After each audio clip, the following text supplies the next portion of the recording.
దక్షిణ భారత రాష్ట్రాల్లో జనాభా నియంత్రణపై ఈ ప్రాంత నేతలు ఆందోళన చెందుతున్నారు. దీనిపై చర్చ ఎప్పటినుంచో జరుగుతున్నప్పటికీ ఇటీవల ఆంధ్రప్రదేశ్ ముఖ్యమంత్రి చంద్రబాబు, తమిళనాడు ముఖ్యమంత్రి ఎంకే స్టాలిన్ పదే పదే ఈ అంశాన్ని ప్రస్తావించడంతో ఇంకాస్త ప్రాధాన్యం సంతరించుకుంది. జనాభా నియంత్రణ, దానితో ఎదురయ్యే పరిణామాల గురించి చాలా కాలంగా తమిళనాడు, ఏపీ వంటి దక్షిణాది రాష్ట్రాలు ఏదో ఒక రూపంలో వ్యాఖ్యలు చేస్తూనే ఉన్నారు.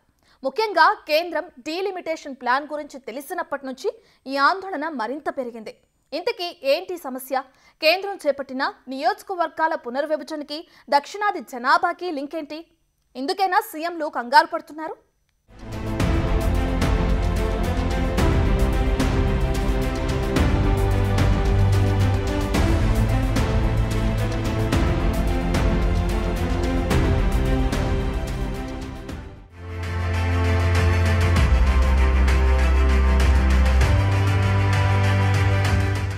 ఒకప్పుడు ఒకరిద్దరు ముద్దు, ముగ్గురు అసలే వద్దు అంటూ జనాభా నియంత్రణపై ప్రభుత్వాలే ప్రచారం చేశాయి.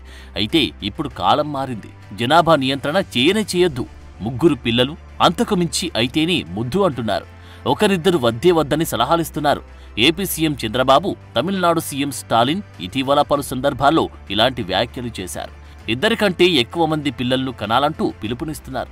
లేకపోతే భవిష్యత్తులో పెను ప్రమాదం తప్పదంటూనే భారతదేశంలో దక్షిణాది రాష్ట్రాల ఉనికి సన్నగిలుతుందని చెబుతున్నారు.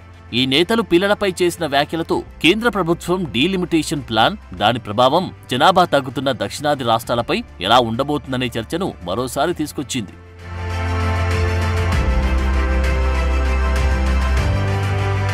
అమరావతి రాజధాని నిర్మాణ పనుల ప్రారంభ కార్యక్రమంలో జనాభా పెరుగుదల ఆవశ్యకతపై ఆంధ్రప్రదేశ్ ముఖ్యమంత్రి నారా చంద్రబాబు నాయుడు ఆసక్తికర వ్యాఖ్యలు చేశారు. రాబోయే రోజుల్లో దేశంలో వృద్ధ జనాభా పెరిగి యువత శాతం తగ్గిపోయే ప్రమాదముందన్నారు. దేశహితం, సమాజాభివృద్ధిని దృష్టిలో పెట్టుకుని జనాభా పెరుగుదలకు ఆడపడుచులు కృషి చేయాలని సీఎం కోరారు.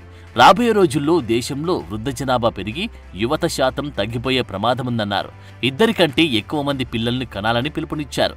ఇద్దరికంటే ఎక్కువ మంది పిల్లలను కనకుంటే స్థానిక సంస్థల్లో పోటీ చేయడానికి అనర్హులుగా చేస్తూ చట్టం కూడా తీసుకొస్తామని సంచలన ప్రకటన చేశారు. అలాగే అక్టోబర్ 21న తమిళనాడులోని హిందూ మత ధర్మాదాయ శాఖలో నిర్వహించిన ఓ కార్యక్రమంలో తమిళనాడు సీఎం స్టాలిన్ మాట్లాడుతూ ఒక కుటుంబంలో 16 మంది పిల్లల్ని కనాలని ప్రజలను ఆశీర్వదించి పాత సాంప్రదాయాన్ని ఉదహరించారు. దక్షిణాదిలో తక్కువ సంతానోత్పత్తి రేట్ల వల్ల ఈ ప్రాంత రాజకీయ శక్తి బలహీనపడుతుందని అన్నారు. దక్షిణ భారత రాష్ట్రాల్లో వృద్ధాప్య జనాభా పెరుగుతున్న వైనంపై సీఎం చంద్రబాబు ఆందోళన వ్యక్తం చేసిన తర్వాత ఏపీలో కీలక మార్పులు చోటు చేసుకుంటున్నట్టు తెలుస్తోంది.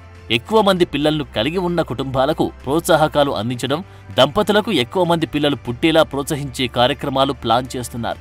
ఇద్దరు కంటే ఎక్కువ మంది పిల్లలున్నవారు స్థానిక సంస్థల ఎన్నికల్లో పోటీ చేయకుండా నిరోధించే పాత చట్టాన్ని రద్దు చేస్తున్నట్లు కూడా చంద్రబాబు తెలిపారు. భవిష్యత్తును దృష్టిలో ఉంచుకొని ఎక్కువ మంది పిల్లలను కనేలా కుటుంబాలను ప్రోత్సహించాలని ప్రభుత్వం ఆలోచిస్తున్నట్లు స్పష్టమైంది. ఇప్పటికే గతంలో ఉన్న ఇద్దరు పిల్లల చట్టాన్ని ఆగస్టు 7న రాష్ట్ర కేబినెట్ రద్దు చేసింది. ఈ నేపథ్యంలో ఇద్దరు కంటే ఎక్కువ మంది పిల్లలున్నవారు మాత్రమే పోటీకి అర్హులయ్యేలా కొత్త చట్టాన్ని తీసుకురాబోతున్నట్లు చంద్రబాబు ప్రకటించారు.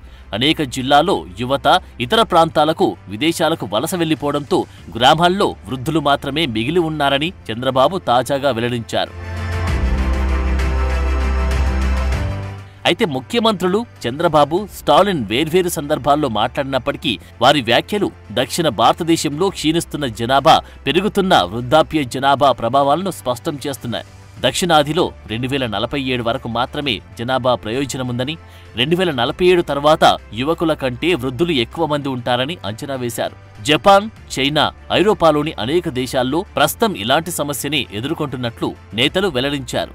కాబట్టి ఎక్కువ మంది పిల్లల్ని కనడం ప్రజల బాధ్యత అంటూ పిలుపునిచ్చారు.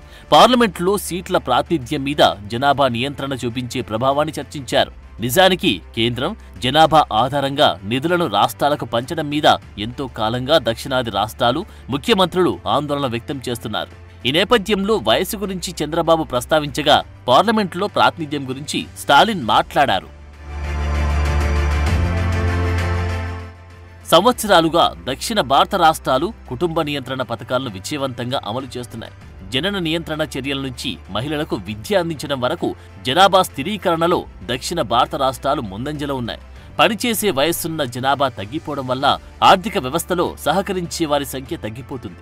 పెన్షనర్లు, ఆరోగ్య భద్రత అవసరమయ్యే వృద్ధుల నిష్పత్తి పెరుగుతూ యువత తగ్గిపోతే ఇది కుటుంబాలపై, ప్రభుత్వాలపై ఆర్థిక ఒత్తిడిని కలిగిస్తుంది.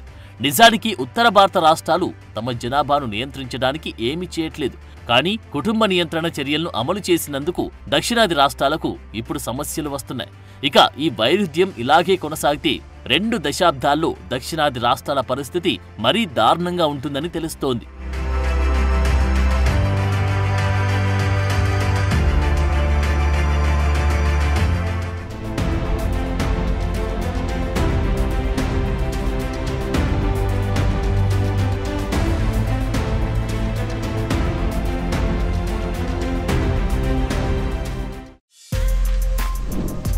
For more videos like this, subscribe Big TV channel.